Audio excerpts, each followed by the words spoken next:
Τώρα περνάει στα... Ναι, τον κοίτα που είναι. Χάσαμε. Το πήρα. Βιντεάκι. Καλώς, περιμένω τηλέφωνο. Εντάξει, να είστε καλά. Τι σου λένε μία ώρα? Πώς? Αυτό τρώει κοριτσάκια, λέει. Εγώ δεν είμαι κοριτσάκι. Κοριτσάκι βγάζω φωτογραφίες. Λέει το καλύτερο. Μπορεί μέχρι και στο Λέγε μωρέ, λέγε, τι λένε. Θα πηδήξει πάνω, έτσι. Τι να πούνε, θα πάρει τηλέφωνο εκεί στο Ινστιτούτο να δούμε μπας και στείλει ο σκάφος. Είναι αργά τώρα, μα. Μία ώρα αφού μιλάει. Να σου πω κάτι. Μπορώ να πεις τι άλλα ψάρια πιάσετε χθες, γιατί μας τα περνάνε στον Ντούκου. Πιάσαμε 3 στήρες, Ναι. ένα σαργό και ένα ροφό. Μάλιστα. Τη βάρκα αυτή την είδα, την έστειλε κάτω. Ο Γιάννης έφυγε. Φάλαινα. Έφυγε. Εσύ που είσαι του λιμενικού, παιδί μου, δεν θα μπορούσες με ένα σκάφος σιγά σιγά? Δεν έχουμε. Όχι ρε παιδί μου, σιγά. Ρίξε το σκάφος. Έλα.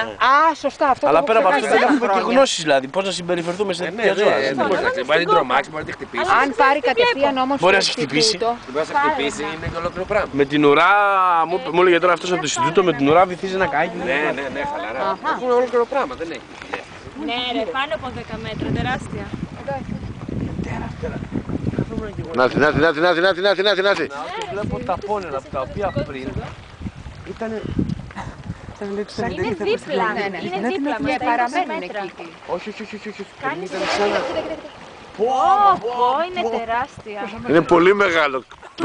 Πολύ μεγάλο πλάσμα. Πάρτε να βάλουμε βενζίνα, μωρέ. Ναι ρε, Μην πηδήσεις μέσα καλά μου. Δεν σου συμφέρει. Μας έχει πάρει γραμμή κιόλας, δεν έτσι. έχεις αμάξια. Κρίμα γάμο, το κρίμα. Εντάξει. Έχω βίντεο, θα σας δείξω. Κουστίκας είναι. Ναι, για τα παιδιά, τέλος πάντων, εντάξει. Έλα, Μάικ. Τώρα ανοιχτώνεις, κατά, έγινε, έλα, bye.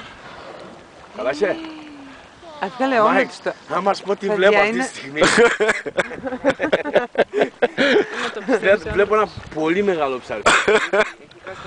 Στο γυαλισκάρι, στο βουρκάρι, στην Ο κόκα. Αντρέας έχει χάσει τα λόγια του.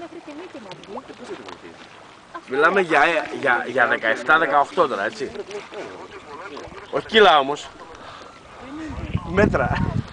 Ναι, δεν μπορεί. Εγώ τι λέω πάλι. Άκου. Παιδιά βγαίνει συνέχεια έξω. Δεν το πιάνω. Μαλάκα έχει πει μια φάλαινα. Έχω να κάτσει τώρα και του ζητάμε ένα τέρατα. Τώρα βγαίνει πολύ τακτικά. Τώρα βγαίνει πιο συχνά. Μαζευτεί εδώ πέρα 10 άτομα τώρα και καθόμαστε και κοιτάμε αυτό το πράγμα. Δεν κάνω καθόλου πλάκα αυτή εδώ, δηλαδή γίνεται χάμος τώρα. Είμαι μάρτυρας πες το. 10 μέτρα, άντε να είναι 12, δεν είναι παραπάνω. Χαμός. Κοίταξε τώρα με έναν άνθρωπο που είσαι από το... Δεν είναι μεγαλύτερο από την αυτή η απόσταση. Όχι ρε, αποκλείεται. Τόσο. Την είδες. Την είδες, είναι απίστευτο. Είναι απίστευτο θέμα. Τραβάω βίντεο να πούμε. Τραβάω βίντεο και πάρε το μάγκα. Και δώσε το βράδυ. Τι να δώσω μαλάκα, είναι τεράστιο το ψάρι. Γύρω στα 10. Και τα πόνα. Δώσε το βράδυ. Όχι, τρώει μόνο καλαμάρια αυτό. Πλάκα το γελάς. Πάρεις κανένα μαλάκι. Μην ανησυχείς. Μην ανησυχείς, δεν τρώει. Μας έχει χάσει τα νερά της. Έχει εκνευριστεί τώρα, κάνει γρήγορες κινήσεις. Όμως γιατί δεν βγαίνει. Δεν μπορεί να... Έχει χάσει τα νερά της. Το βλέπεις μια φορά στη ζωή σου, τέρμα. Αλλά είναι πολύ περίεργο, ξέρεις ότι την μπήκε εδώ. Τι έκανες, πήρες το σακό. Καλώς. Οπότε σήκωσε ένα 15 σήμερα. Σήκωσε ένα 15 σήμερα πες του. Αν τα λέει. Τίποτα δεν έχει. Πού μου ποτέ έχει. Να σας πω, ξεράθηκα, πάμε. Ας σου πω.